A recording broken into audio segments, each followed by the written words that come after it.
Yeah, I'm here. Thank you. Hi. Okay, perfect. Okay, so I have your cover page up on your presentation. You know how to advance the slides, and go ahead and start. Okay, thank you. So welcome to my presentation on content quality optimized doors to doors next generation migration. My name is Nikolai Stein, and I'm the founder of REQUISIS, and we are a vendor for tools for DOORS 9 and DOORS next generation. And we are also a consulting company. We are focused on requirements management on a tool-based way, especially and more or less the only tool that we support is DOORS and DOORS next generation. We also have a list of growing list of tools for DOORS next generation, like our migration tool, which is the topic of today, and the REQUIF manager, which will be topic tomorrow. We also have a lot of tools for REQIF, for analyzing REQIF packages, for modifying REQIF packages, and so on. And we also offer managed services for DOORS and the IBM ALM suite. Our customers are mostly in the automotive industry. So today I would like to talk about the quality focused migration. So first I would like to talk about what are the quality criteria, what are our migration approaches that we supposed to use, how can you do data analysis of your existing data, how to prepare a migration, and then in the end, how to perform a migration. I know this is a very complex topic and we just have limited time. So if you have any questions afterwards, please drop me an email and I will answer that or give it to our product support if there are more detailed questions that I can't answer. I think you also have the presentation slides sent being over as part of the whole package of the presentation slides of today. And so I would like to start then with the quality criteria. What is then the outcome of a good quality migration? So first of all, our goal is that after the migration, the content is in a way that it will represent the new way of working of DOORS next generation. In DOORS 9, you have a type system that exists within the module, which can be quite individual. In DNG, you have a type system which exists in the component, and even better, you have a type system that exists in most components and are the same then. So the type system that exists in DNG must either be suitable for the future work in DNG, so it should then look the way how you would like to work in the future, but for migration purposes, you also need to have the attributes that you really need and want to have for the migrations. If you have variants in DOORS Next, in DOORS 9, most of the cases you use attribute values and different views to define the different variants of a product. But if you migrate the data to DNG, the data should be migrated into different streams and not as regular artifacts and tagged with an enumeration value. They should be migrated into different streams. If you are already using different link types in DOORS, which is basically you're using different link modules in DOORS, these should be then migrated to the specific link type in DNG. And if you are using the configuration management, of course, then the data may be spread among multiple components. The data, in most cases, isn't migrated one-to-one as a you don't migrate the whole structure completely to one DOORS component. The data will be spread among multiple components. And as DNG is allowing you to have workflow states as a kind of attribute, it would be good that the migration also is allowing you to migrate enumeration attributes into a workflow state. So after these very basic things, the data should be directly usable in DNG. So there are some minimum criteria like the module hierarchy is correct, the formatting is correct, especially there are no strange fonts, no additional paddings, no additional breaks. If you have DOORS tables, these should be migrated as DNG table, so basically as an XHTML table. And if you have OLE objects, which you probably have, then these files should be migrated in their native file format. So if you have a Word OLE, it should be migrated as a Word document. If you have your PDF OLE, it should be migrated as a PDF document, and so on. And of course, you have content in your DOORS data that you may want to leave behind. You don't want to migrate everything. You don't want to migrate all the legacy stuff. And so you need to be able to choose what you would like to migrate. So deselect attributes that you do not want to migrate. If you have some legacy content that you want to migrate, but you don't want to have a specific attribute for that, then it should be possible to merge legacy content into some collector attributes in DNG, so you don't have the need to pollute your type system with just legacy attributes for all the attributes that carry values that you would like to bring along. There will be definitely a migration loss during the migration, just because the tools are different. For example, if you have text formatting in extra attributes in DOORS 9, you can't migrate them to additional attributes in DOORS Next Generation without losing the text formatting, because text formatting is not supported in DOORS Next Generation. And the same applies if you have attachments, OLE objects inside additional attributes. You're also not able to migrate them to DNG in this very column. So what is then our approach? How can we perform a migration to meet all those quality criteria? So we want to have a clean type system. So this is our very, very basic requirement. That means that we set up the type system in DNG first. So we do a data analysis first from DOORS 9, see how the type system in DOORS Next shall look like. Then we create the type system in DNG, and then we migrate the data into that type system without changing the type system at all, to ensure that this type system stays clean all the time. And we only want to migrate data that is really needed. So we want to narrow down, we want to define a scope for the migration, and that is why we use the view content as the basis for the migration. So you are able to select the attributes and also the objects that you would like to migrate. And if you have some unimportant attributes, then allow them to be merged into multiple collector attributes. The data shall be editable right away when being in DOORS Next. So we extract the OLE objects and we transform all the data on the fly during the migration into the right format that it will be then directly usable in DOORS Next Generation. Most customers have the use case that they want to repeat the migration because they do some try and say, okay, it looks good, but we want to do the actual migration later. So we implement it in a way that you can either use change_set, and of course you also are able to update the content that has already been migrated. So it's the tool that was created is not able just to migrate the content, it's also able to update the content that has been already migrated with new content from DOORS 9. And one of the basic goals we have is it shall be a do-it-yourself migration. So we want to provide a tool that enables every user to perform the migration on his own. So if it's a big customer, then of course he has a support department that can conduct the migration, but the preparation of the documents and modules in DOORS 9 can be done by the author themselves.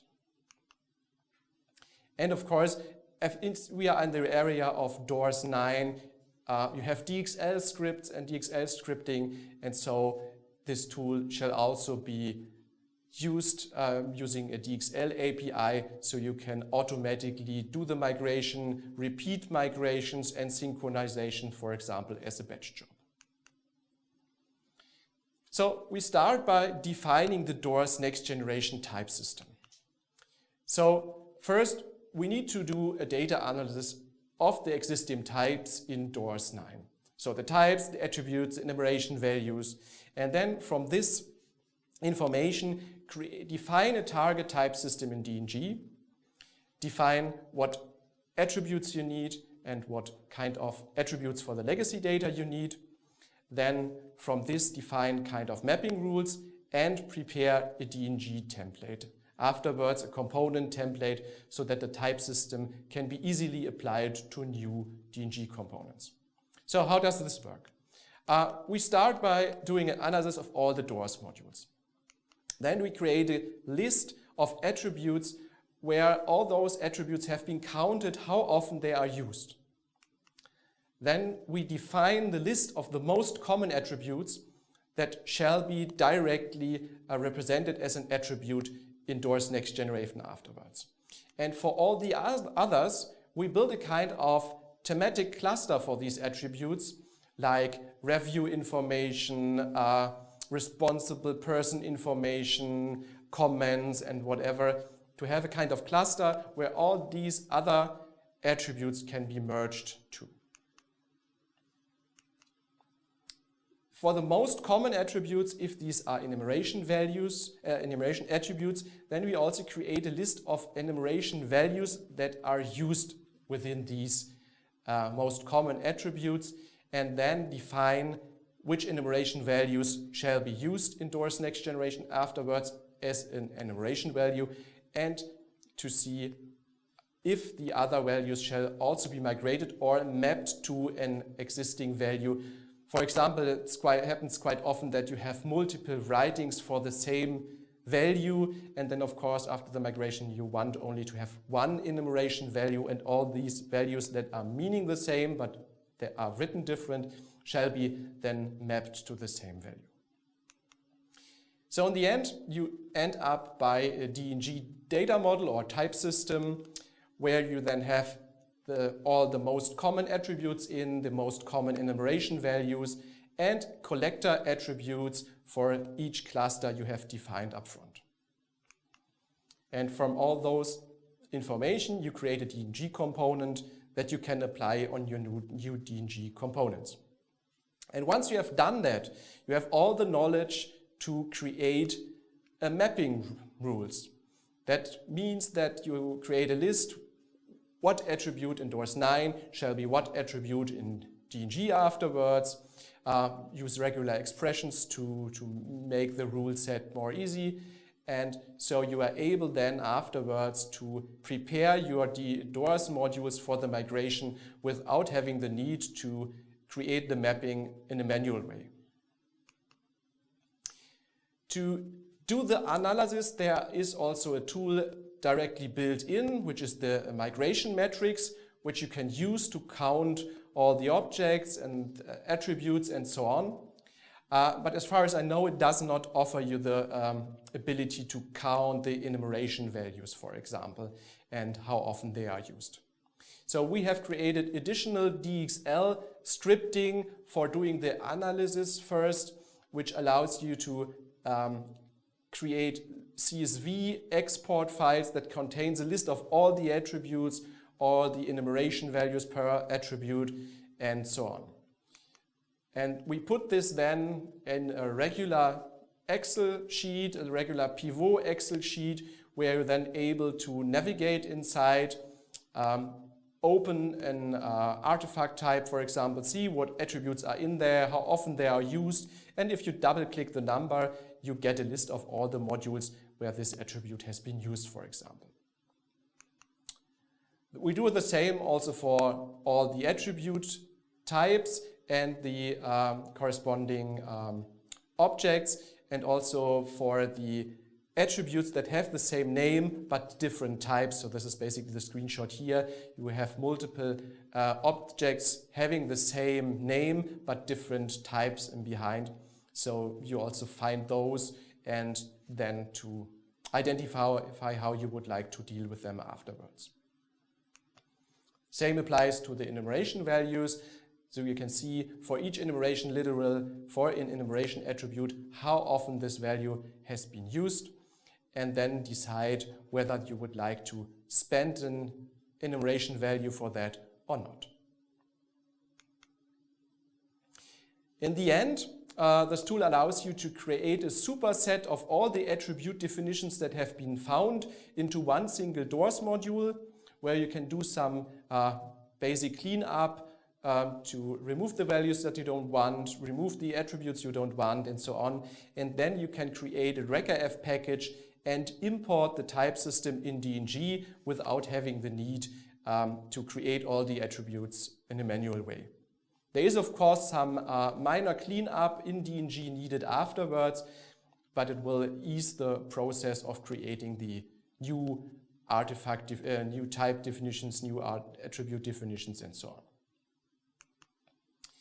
So once you have created the type system and created a DNG component template, then you need to start to prepare your actual migration, which starts by defining a migration scope.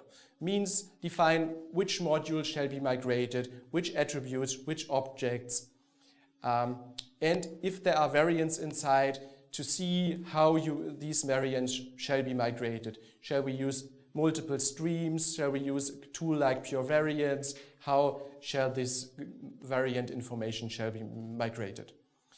Then we create the migration views that contains then all the objects and the attributes that shall be migrated. Create a DNG project, which then and the DNG component, which contains then the type system. We set up placeholder DNG modules that shall be used as the target for the migration, and then we start setting up the mapping. Then you can do migration simulation, which is basically a dry run that executes the migration without actually transferring any content, which gives you then the pre-check results to see which content will be lost during the migration. And after you've done that, then you can perform the actual migration directly after you have performed the pre-check or later.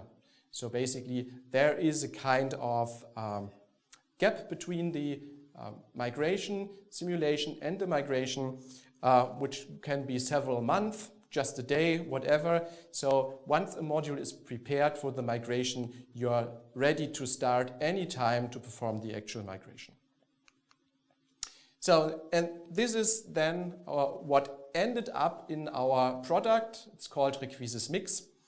And this allows you to do a migration to DOORS Next Generation quite easy right away, directly from a DOORS module or from a migration manager tool that allows you to orchestrate the whole export process for multiple modules. So there are multiple layers of the migration. So one thing that needs to be migrated is the folder structure and the modules.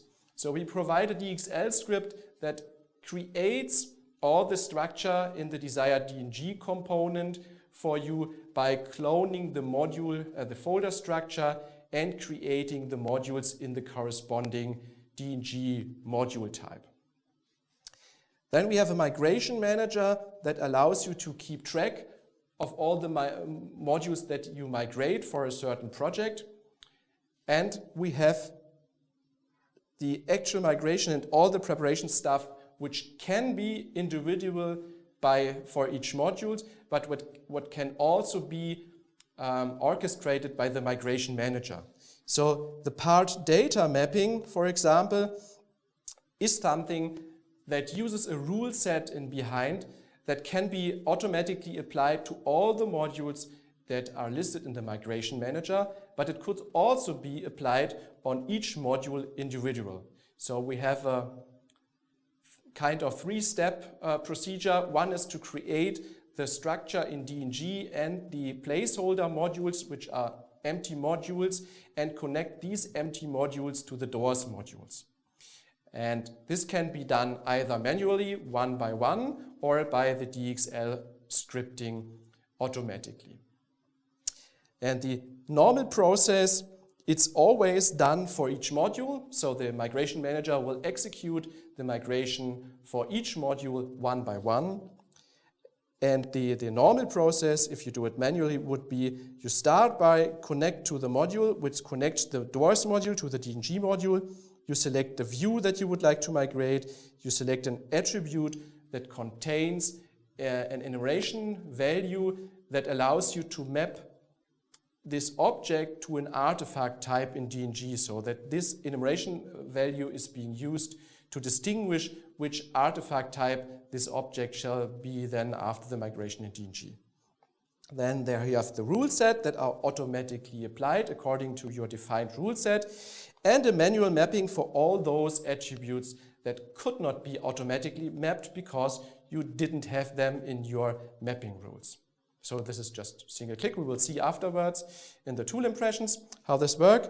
Then you can do a pre-check of all the modules, seeing if there are any occurrences of warnings in the preparation of the migration, and then in some time you have the actual migration of a module. So how does this look like? We have the migration rules in REQUISIS Mix that allows, which is a doors module, which allows you to define mapping rules for the artifact types. It's a mapping between the enumeration value that exists for one attribute in doors, which then distinguish which artifact type the object shall become afterwards in DNG. You have the mapping of attributes, one time specific for each artifact type and one time independent from each artifact type. So this is a kind, we try first if we find a specific one for the artifact type. If not, then we will have a look in the independent from the artifact type definitions. We have the same thing for the enumeration values. So for each attribute mapping rule, we also have rule sets for the enumeration values that will allow you also to have different mappings that are different from doors to doors next generation, and also allows you to have kind of name or same name mapping rules, because we use regular expressions that also allows you catch all rules and substitution. So you can find a string in an enumeration, in a regular expression, and then use a part of that as the new value in DNG. And the first hit of the rule module will then be the one that is ruling. So let's do a small workthrough for just one module if you perform the migration without the migration manager. So you start by copying the link of a DNG module that you have created somewhere in the DNG database, and then you click on Connect to Module. Then the content will be loaded. You see the name, the DNG component, the stream information. In most cases, it should be a change set, so you can revert if you like. Then you select a view for performing the migration and the object type attribute. Then you will be prompted with a login dialog to get the OAuth token for the processing of the migration, which also works with OIDC if you have OIDC enabled in your company. Then the next step is mapping of the artifact types, which is a mapping of the enumeration values that you have in the object type attribute to the artifact types in DNG. On the right side, you see a list of all the artifact types that exists in that very moment of DNG. So the data is directly pulled out of DNG and you map directly live to the type system that already exists in DNG. If you come here back later and the type system in DNG has changed, then you also will be informed here that the mapping isn't accurate and you may need to change anything in the mapping. You simply use drag and drop or the arrow keys to perform the mapping. You do the same thing for the attributes, but in this case for each attribute type individual. Why is that? Because each artifact type can have a different set of attributes which are listed here. These are all the attributes that exist in DNG for that specific artifact type, and you simply use drag and drop to do the mapping here, which is pre-populated by the mapping rules you have defined up front. So if you did a good job up front, then all the mapping will be done automatically. If there are some specific things in the doors module that it's not covered by the mapping rules, then of course you may have some white spaces, which you simply cover by drag and drop. You also do this as an enumeration attribute. You do this for all the enumeration literals, which are also in most cases mapped automatically. And if there are some white spaces, you simply use drag and drop to map the rest. After that, you get a configuration summary that contains all the relevant information about the migration. So what's the doors module, what's the DNG module, what's the selected view for the migration, what is the DNG context for performing the migration, and so on. And if you have a work separation between support and author, then this may be something that the support is preparing and then afterwards saving the summary and sending it over to the author and saying, I've prepared the migration. Is this okay? Is this the migration settings that you would like to have? Then you can run a pre-check, which will also contain all the used mapping and also some information about content that will be lost if you perform the migration with this very setting. For example, all e-objects that could not be transferred because this attribute has been mapped to an attribute that does not support text formatting, which is all the attributes without primary text. The same is for text formatting and for the OLE objects. So you will then have here a warning saying what's the object number and what's the attribute where you will have the loss of content. So you also can send this over to the author and saying, hey, there is content that's being lost. Is this content important? Do you want to put it somewhere else first? Maybe put it in the object text, or change the mapping in the way that we also map this attribute also to primary text so that the content can be transferred without any data loss. Then afterwards, you can simply push on migrate, which will then start the migration process. And in the end, you will end up with a migration result, which will again contain all the information about the migration, all the mapping rules that are used, all the content that's lost. Everything will be in the migration result report, which can also then in the end be saved to disk as a documentation of the performed migration.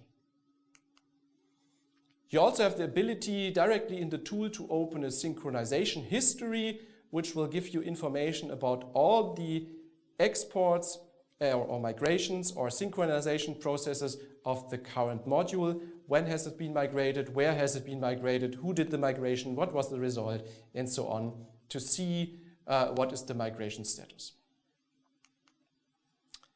After you have migrated all the modules, then we will have the link migration, which will allow you to migrate the links even cross-component if you use GC for creating the links. So you start by putting in any link that contains the version information, the context. So just any link, a module, a folder, whatever, and then you load the configuration, which will then give you information, what is the context for creating the links. This is just to define the right context for creating the links. Then you can choose either to add link modules or add link modules for a specific module, so all the link modules that are used by this specific module. Then for each link module, you can define a default link type. So that from start point, all the links that are going through this link module will get that DNG link type afterwards. Again, this information is directly loaded from Doors Next Generation, so this is live content. If you find that there is something missing, you can go to DNG, change something, and then press again on load configuration, and then you will have the updated link information. In the next step, you see all the link sets that does exist. So all the pairs of source module and target module. And you also see an indicator if the target and source module has already been migrated. And then you can decide if you would like to have a specific link type for these link sets, which are different than the link type that you have defined the step before. You also can choose to revert the link direction to create the links for that link sets the other way around than they are in DORS 9. So in some cases it happens that the meaning of a link shall be changed, and this is the reason why we have this functionality inside. Next step will be again a configuration summary, which will then display all the settings that have been done, which can already also be saved and sent over to the author and so on. And then you can perform the actual link migration. And in the end, then you will get information how many links have been created, how long it took it, and so on and so on.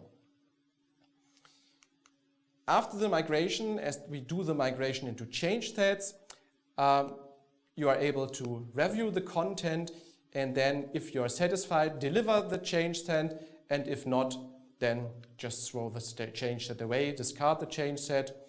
And if you want to, then of course, if the migration is finished from your perspective, then you could lock down the DORS modules to read only, for example. So here's an example. This is an OLE object, which was a Word document, which was extracted and migrated as a Word document directly to DORS Next Generation, which you then can open and preview directly in the browser, as you normally can do with Word documents in DNG. A DORS table has been migrated, including text formatting, to an XHTML table, which can be directly edited in DNG without any problems. In the upper part, we see here a part of a picture which could not be extracted because this was, for example, a WMF file, which could not be extracted to a native file. And in this case, we also have a zip file underneath the picture or the OLE object that contains the original RTF, which then contains the original OLE objects. So in any case that the data cannot be extracted to the native file format, then we will migrate a zip package containing the original RTF OLE object, so that in any case you're always able to get to the original data and then do some changes there, extract the data, convert the file format to something that can be understood by DNG, and then upload it manually afterwards if you are deciding that there is a change needed afterwards. So the idea here is that we bring over the picture, so that's fine if you want to have the content as it is, but if you want to change the picture afterwards, then you still want to have access to the original data, so you can modify the picture in the tool that is lined, which is connected to the OLE object here.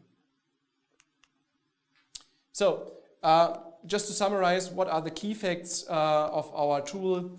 It's fully integrated in DORS 9, so it's mostly in DXL, so you can directly start it from a module or from a the module manager module directly from DORS.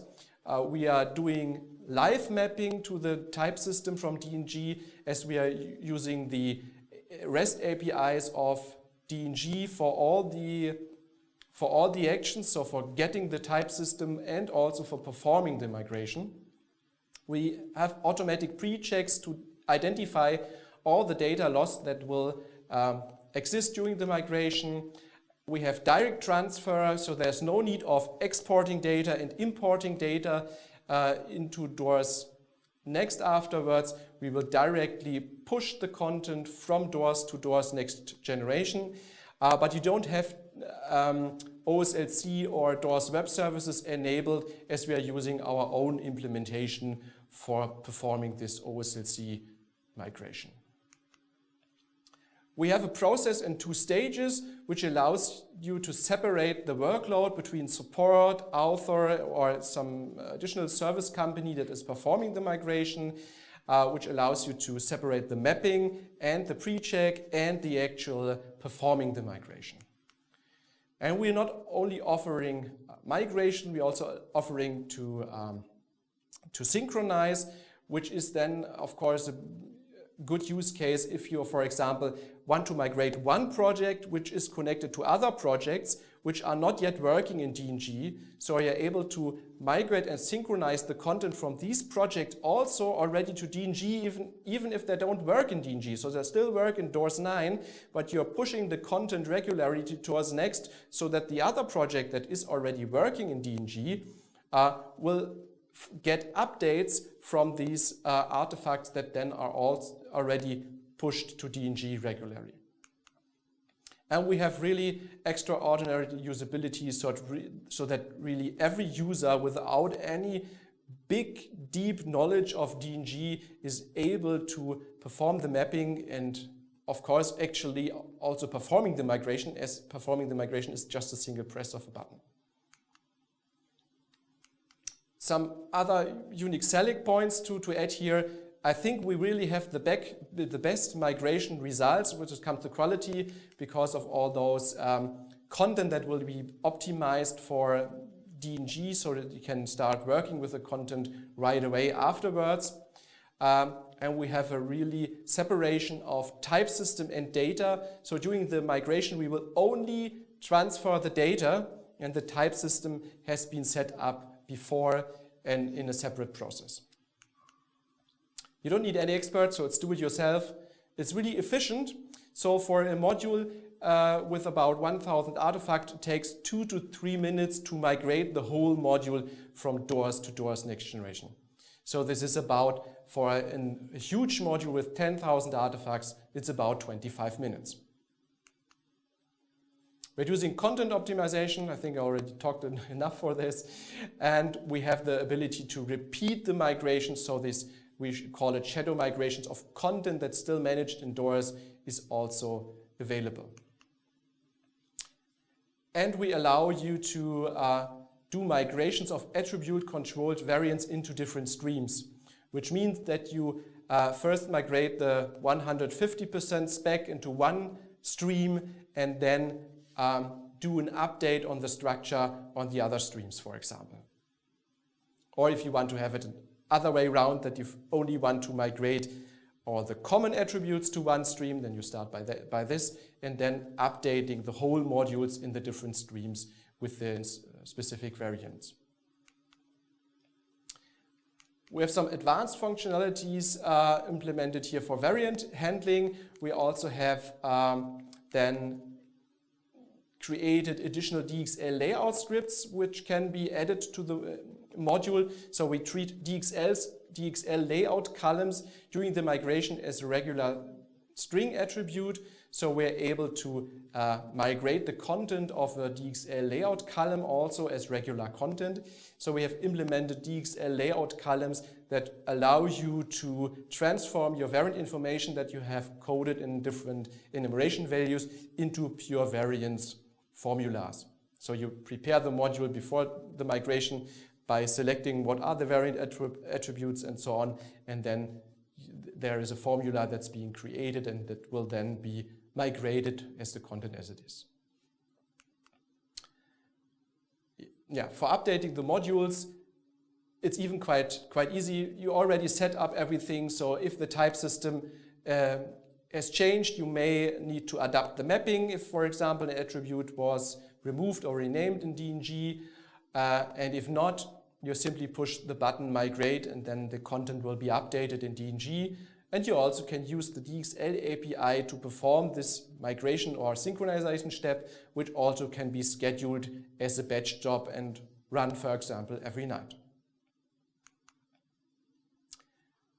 We also implemented some special use cases for advanced updates. So, for example, you started working in DNG, but for some reason someone has added a new requirement in DOORS, then we have some special update use cases where only new objects are transferred or only some additional attributes can be transformed by maintaining all the others, or only update the structure and so on. So with these use cases, your able to cover most of some exotic use cases also.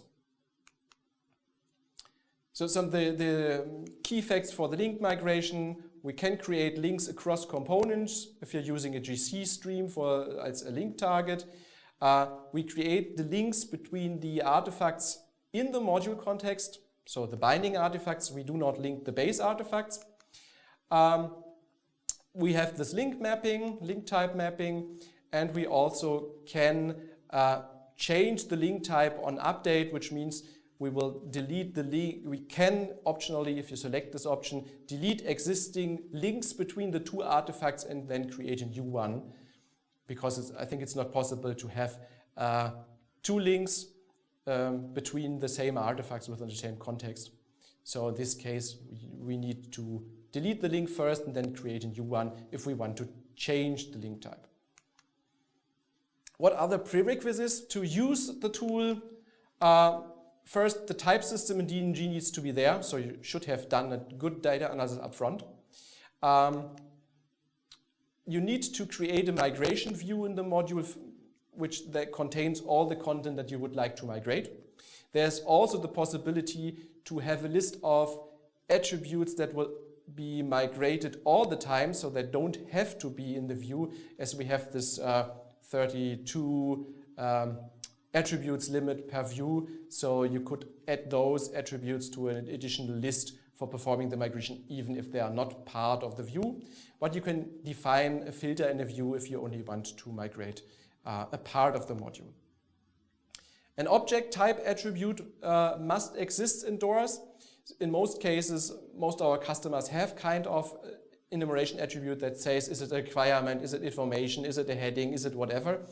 So in most cases, this does already exist. And if not, there is a tool that you can start from the menu, which would then create such an attribute for you, which would then take all the objects that have headings as a heading and all the other ones as a requirement. Technically, it's really easy. It's a DXL extension, so you just simply apply it like you do with all the other DXL extensions, put it on a network share or what else. We need an OAuth consumer key that needs to be created in JTS so that we are allowed to talk with DOORS next generation, and we need DNG to be at least 605 because we use the public API 2.0 which was introduced in that version. So what do our customers think towards the solution, and where has the tool being used?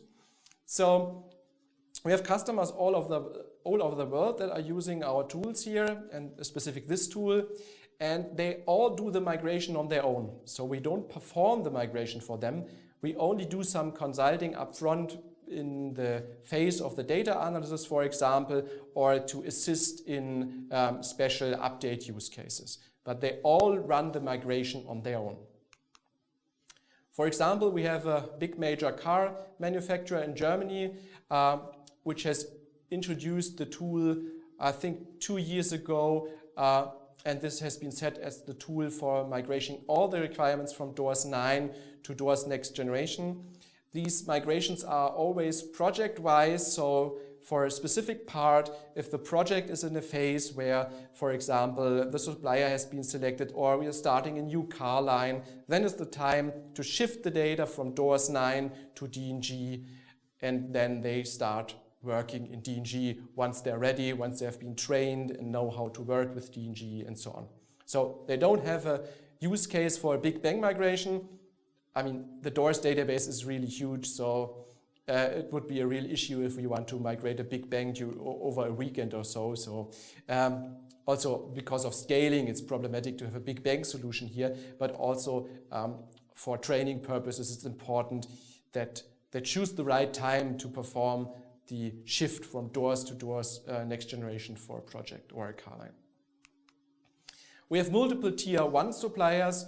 Also, they are migrating project by project, always in the phase when the project is ready and has the project also the time for performing the migration and to learn a new tool like DOORS Next Generation. The most migration projects are running for 3 to 4 years. with the suppliers here. First, they start with a few pilots, and then this is an ongoing process of bringing all the projects from DOORS 9 to DOORS Next Generation. And all the customers are very satisfied with the migration quality and also of the capabilities of the tool. So if you want to see REQUISIS Mix in action, we have some videos on our YouTube channel with some presentations, or you can contact me or our product support team for a demo. And this is basically the end of my presentation. So if you have any questions, now is the right time. And we also have prepared a Teams room for some additional chat after the session, if you like, which is requisis.com/virtual-booth, where you just can use our Teams room for additional discussion. So, thank you, Nikolai. I really appreciate the presentation. Welcome. Attendees, feel free to submit a question. Andre is going to take over and ask a question or two. So, Andre, go ahead. Sure. So the first question we have is, do you support the migration of existing incoming links from other OSLC clients to DOORS/DWA artifacts or the new DNG artifacts? Currently not. Currently we are only migrating links between DOORS objects and then recreating them in DNG as links from DNG artifacts to DNG artifacts, as we did not yet have the requirement to do so. But I don't think that it will be a big issue to add this functionality if required. Okay, great. We'll wait another second or two for other questions. And I saw a couple come in during the presentation. Looks like those were answered. So, Mark, I will let you make the call. Okay, I'll just remind all the attendees, tomorrow Nikolai is presenting a session for successful requirements exchange using REQIF in the automotive industry, using DOORS Next and REQIF Manager. So we look forward to the second part of his presentation, and hopefully the attendees who are on will be anxiously waiting to see what he has to say for tomorrow. See you tomorrow then. Nikolai, do you have anything you'd like to say before we conclude? No, if there are any questions, so I would be happy to answer all your questions in email, or our product support would be happy to assist you with presentation or demo or evaluation if you like. Okay, super. Thank you so much for presenting today. We really appreciate that. So with that said, we're going to conclude today's session. Tomorrow's session for day 4, we're going to start very early at 6 a.m. Pacific time, 9 a.m. Eastern Standard Time, and we're going to go with a total of 5 sessions. So be aware that we are starting an hour earlier than normal, and I will be sending a calendar invite to all the registrants prior to us starting the conference. So with that said, we've concluded.